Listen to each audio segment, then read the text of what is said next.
Hello, I'm Jane Hatton and I run Evenbreak, which is the only not-for-profit job board in the UK that is run for and by disabled people.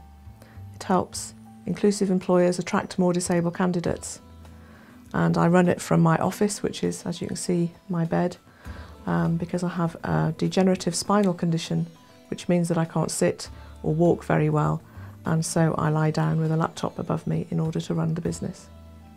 I started this business, Evenbreak, because I was a diversity trainer in a previous life, and long before I knew I was going to be disabled, I would travel the UK talking to employers about why they should employ a diverse workforce, of course including disabled people. My barriers were twofold, I think, for like most disabled people. They are practical and psychological. And practical issues for me were I can't sit at a desk to use a computer like most people can, and it's difficult to run a business without being able to use a computer.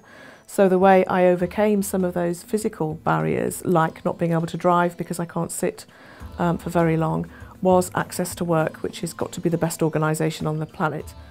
I think it's difficult for a lot of employers to know where to go for help and support, and I'm not really aware of many places. Access to Work was certainly the best option for me, and they have been unbelievable. I wouldn't be able to work without them.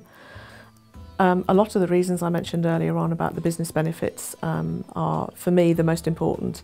There is obviously a legal, a moral and ethical imperative to employ disabled people, but even leaving those aside, for a business to have a diverse workforce that has different backgrounds, different ways of thinking, has to be a benefit to the organisation. I've worked with people who are dedicated to working, who are loyal, who are creative, who come up with all sorts of innovative ideas I would never have come up with. And I don't think that would be the case if we were all the same kind of people, all thinking the same way. So diversity is a huge asset to any employer. For me, being employed would be a challenge because I can't easily get out to organisations, and there are days when I really struggle to work because of my pain. So being self-employed means that I can be flexible, I can work when I'm able to, I can do less creative things when I'm struggling with pain. For any young person looking for work, whether disabled or not, but particularly if you're disabled, I think the most important thing is to focus on what you can do. And as a disabled person myself, I know that when I became disabled, all my thoughts were around what I couldn't do.